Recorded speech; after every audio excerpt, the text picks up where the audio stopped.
what you presented was quite impressive. And from what you have presented, it looks like PG is on the right path to grow. I think the point is that a lot of people are politicizing the economy. We should not politicize the economy. Because for any country, in order to secure and have a better future, you need to be able to essentially ensure that you have the fundamentals of the economy in place. If you look at countries like Australia, for example, post-World War II, the Menzies government, I think, was there for about 20 years. They put in place a lot of fundamentals. That's when Australia got big wealth within the country itself. They built, for example, the Snowy Mountain hydro scheme, for the bigger projects that really provided the trajectory to the country. So the way we view it is that when we provide a lot of infrastructure capital in building a productive capacity, all you simply do is you provide that impetus and people will actually grow themselves. For example, the tar sealing of the road from Number 1 to the Kitty. So now actually you can jump in a boat from the delivery with your car, get off at Number 1, drive all the way to Lambasa on a tar sealing road. Now I was, sitting down somewhere 2-3 days ago.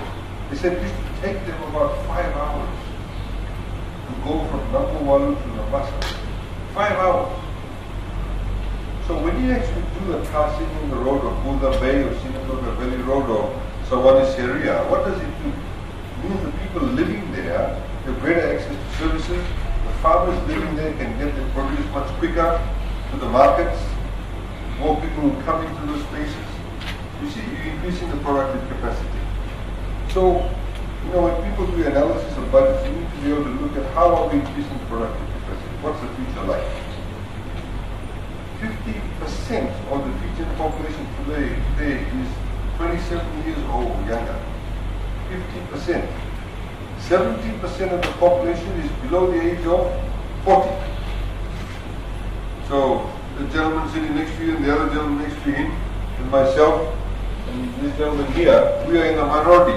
You see? Everybody below the age of 40 are the majority of this country. So what are we doing in order to build a productive capacity for them? How are we planning for the future? In some countries it's skewed the other way around. In Japan, they spend over 50% of the budget in looking after elderly people. Because bulk of the population is old. You go to Japan, we were in Yokohama last year for the ABB meeting. The guy who's actually manning the car park is about 75 years old. Security guards are 75 years old. It's a very different scenario. So how you structure your health, how you structure your education sector will be different. So what you need to look at when you look at budgets, you need to look at how you're spending the money. How are you gearing towards the demographics of the country?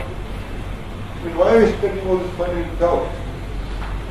Because we have a young population. Our economy is growing. If you don't have enough talented and qualified people, the economy will go down. If you start appointing people not on merit or based on ethnicity or province or who you know, if you have corruption, it will go down. But if you actually, for example, appoint people on merit, you recognize them for what they are, you have the right qualifications, you allow people the level playing field, the economy will do well. That's how you nurture them. That's what budgets needs to be focused on. So we've been seeing on social media that the opposition party has been promising that our wage rate will be from $4 to $5 minimum. So my question is, are they required by law to keep these promises, or they're just saying it to get our votes? Well, in the same way, a lot of them are saying that you no longer will ever tell us debt. No, there is no legal requirement. Unfortunately, we don't have that level of political maturity in Fiji. If, for example, if you're in a country like Australia, before elections or whatever, when political parties come out with policies, there's a lot of public scrutiny by, specialists or experts. So if, for example, somebody said in Australia we will do, X, Y, Z.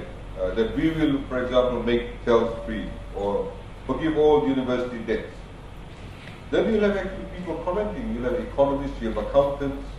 They'll say, now hang on, if you're going to do that, it means that you'll have to raise this much money. Where will you get that money from? And then political parties have to respond to that. We don't have that level of scrutiny at the moment in Fiji, unfortunately. And I have to say this, some of the academics, unfortunately, they're supposed to be independent and not politically aligned. Many of them are. So the analysis is actually quite lacking too. So we don't have, so your question is about health, or was about the wage rate, sorry. Now wage rate is very interesting. You see, when people talk about $4 or $5 an hour, there used to be no minimum wage for unskilled workforce in Fiji. There are two types of minimum wage. One is minimum wage for unskilled workers. The other one is minimum wage for people who are skilled. And we've already had that minimum wage for skill areas. There are 10 sectors. So you fell, for example, in the, if you're a driver, if you, for example, a boiler maker, if you're an electrician, if you're a bricklayer, different waiters, waitresses, etc. They all have their different minimum wage.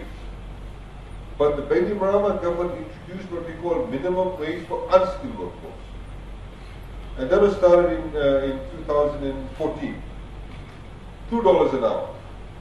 Now these are not your boiler maker or your waiter, etc. These are people who may come to your house and say, brother, can I cut the grass? Or you have what we call, unfortunately, what we call in Fiji, what they say, house girls. So these are what we call unskilled workforce.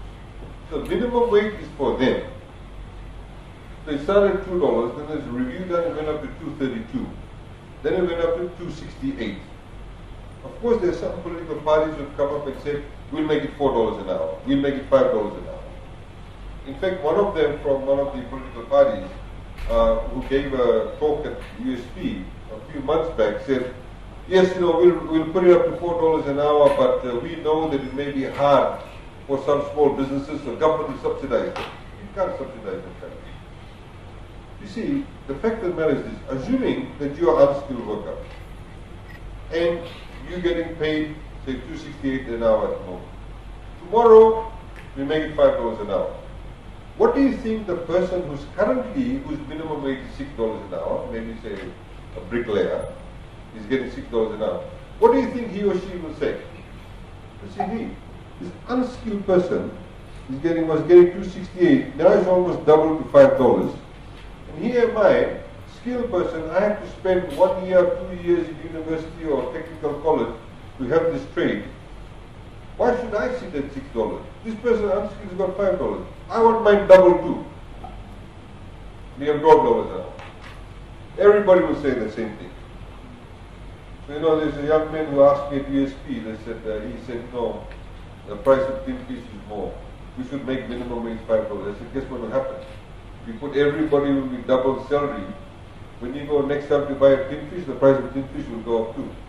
If the person who runs the shop is a shop assistant, as the cashier, their salary has gone up too by double the amount. Guess what the shopkeeper will do? Shopkeeper isn't going to pay out of his pocket. He's going to pass the cost on to you. That's what we call the inflationary impact of wage increases. You see, I'm not saying we should not have wage increases. We should. But it needs to be done systematically, not pulling out figures from the air. Just so there's a vote round the corner. That's what I call sabotaging the economy. So we need to be able to understand what are the implications. We need to understand the facts. There's always a lot of nonsense that goes on social media and people comment on it. Like I gave an example, if somebody puts on social media at the moment and said, hey, that brown horse turned into a green frog. People don't say, hey, how can a horse turn into a frog? They say, what color was the frog?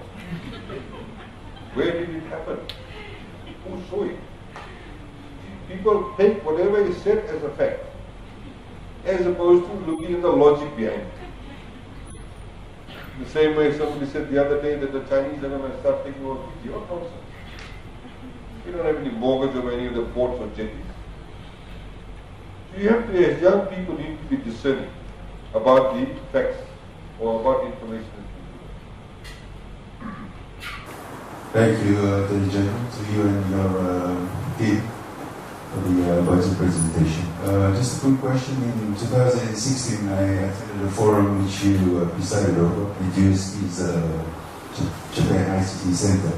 You talked about infrastructure sharing, for example, digital and waterfront towers. Case in point is Tuma or those in the Highlands. Is that factored in your budget this year and next year for infrastructure sharing in terms of the towers? The infrastructure sharing is not a direct budget cost per se. You see, mobile phone companies, they pay a certain percentage of their profit that goes to the Telecommunication Authority of Fiji. And that is kept in a trust fund for what we call Universal Service Access, USOs or USAs. And then that fund is used for that type of delivery of sharing of infrastructure. It has not been an easy road because in Fiji there's never been any laws forcing companies to share infrastructure. But now through the Wailesi platform, I don't know if you were here when I did the Wailesi one. If you look at the Wailesi platform, we are now Wailesi setting up different antenna stations all over Fiji, in fact 19 sites. So on the back of the Wailesi platform, people will be able to share their tower. That's what's actually happening to the Wailesi platform. And that will give the capacity not only to mobile phone companies, but also television companies. The other point that I should make before we run off is that there's some misinformation about STT and ECAL, as I highlighted to you. So STT and ECAL is, because the reason I'm saying this, because I was asked this question at USP, but also I received some material. One of the political parties, I think, was campaigning somewhere last week, I think Cunningham, and I saw the literature, somebody gave me what they're distributing. And they were saying that, if we will remove STT and ECAL from all groceries. Well, that's nonsense, because there's no STT and ECAL on groceries. They're saying, your price of the goods will come down by 16%. There's no STT and ECAL on groceries. There's a lot of misinformation that's going around. Please, I urge you, I'm not here to campaign because I'm wearing my Minister of Economy hat. But I urge you, because we need to be responsible about the economy, I urge you to get the right information. These slides will be available to you. You can verify these slides. You can Google things. You can check the RDF website, whatever it is. And you'll find that these slides are actually correct. So don't be under some misapprehension regarding things like STT and ECAL. And also I urge you to look at this. I mean, this brochure is actually quite good because by law, we actually, as I mentioned, we have to keep the money separate. It tells you, for example, there are 118 schools that are rehabilitated.